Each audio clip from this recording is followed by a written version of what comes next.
With Bert Barron on the new Talk Radio 1450 WCTC. Call Jersey Central at 732-545-9282. Toll free at 888-545-9282. Watch Jersey Central live online at WCTCAM.com or listen on your smartphone with the iHeartRadio or TuneIn apps. Connect with WCTC on Facebook, Twitter, Instagram, and YouTube by searching 1450 WCTC.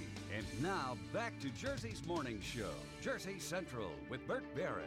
It's 7:38. We're back inside the Forge Jewelers here in Jersey Central on the new Talk Radio WCTC, the voice of Central Jersey. Contest is on the way. Got your opportunity to score a free digital HD download of Jack Reacher, Never Go Back, starring Tom Cruise. Your chance to win is coming up very shortly. Flu spiking, North Jersey, Central Jersey. This is the time of the year for that, right?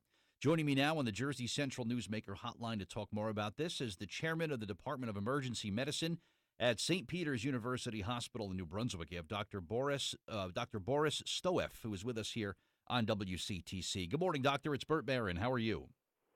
Good morning. How are you today? I'm well. Is it par for the course this time of year, Doctor, that we see a spike in reported cases of the flu across New Jersey? Typically, the winter obviously is the season for the flu. As the weather gets cold, people stay inside, gather together more often, and that allows the flu to spread. So typically, October through April is the season of the flu. Is it too late to get a flu shot? Maybe someone's hearing about this today from us here, and they're a little concerned. Is it too late to get a flu shot? Well, if you get infected with the flu, then it's too late. Mm-hmm. Before that, you can certainly obtain the flu vaccine, and that is the best way to prevent the illness. Okay, and there's different types of flu that are out there too, right, Doctor? There's the typical influenza that people think about, the coughs and the fever and stuff, and also stomach flu. That's also a different type of flu, the stomach flu?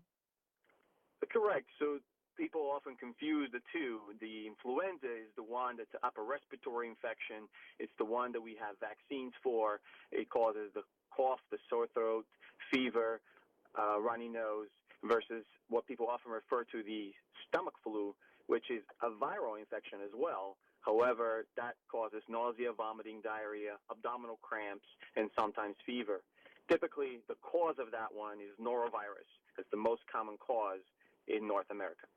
Okay. That's something that just, since it's a virus, are there treatments that just kind of has to run its course? What's usually the treatment for that?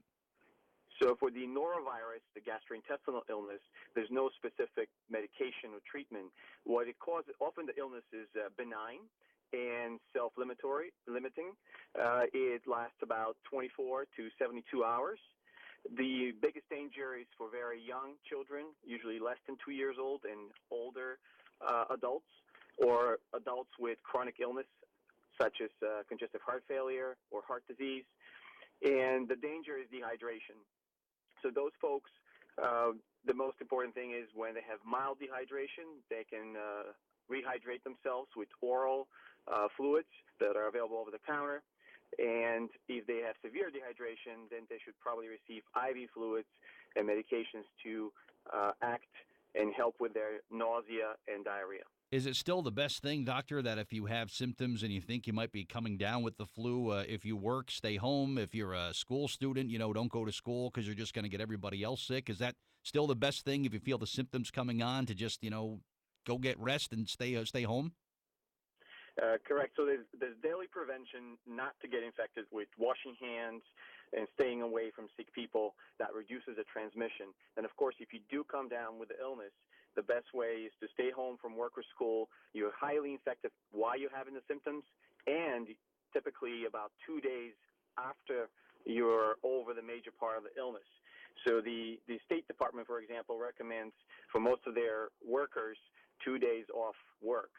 Or staying away from other people to prevent transmission and outbreaks. It seemed like in this particular part of the year, Doctor, and people that I've talked to, it seems like they all have the same pattern. It's like they start to feel a cold, then all of a sudden they feel better, and then within like a couple days later, their condition suddenly worsens. Is this a little bit of a type of flu that perhaps people are experiencing? So every year there's different strains. The one good news this year is that the strain The strains that are included in the vaccines is about 60% allows it to be 60% effective. That means if you get vaccinated, you have 60% chance of not having to go to the hospital, to your doctor, even if you do get the influenza. So the most common strain currently in New Jersey is the H3N2 virus, which is the Hong Kong virus, and that is in the vaccine. So if you did get the vaccine, you should be happy. Talk about the importance of hand washing, and there's really a right way when it comes to hand washing and preventing the spread of disease, right?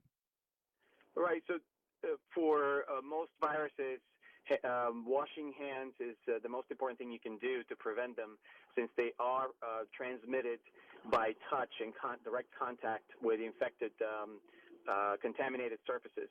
So washing hands with soap is the best way. Some alcoholic hand sanitizers can work, but are not the preferred way of cleaning your hands. Also, surfaces that are contaminated, important to be cleaned with bleach solution. And they say if you're around people, try not to touch your hand, try not to touch your face and touch your mouth and things like that.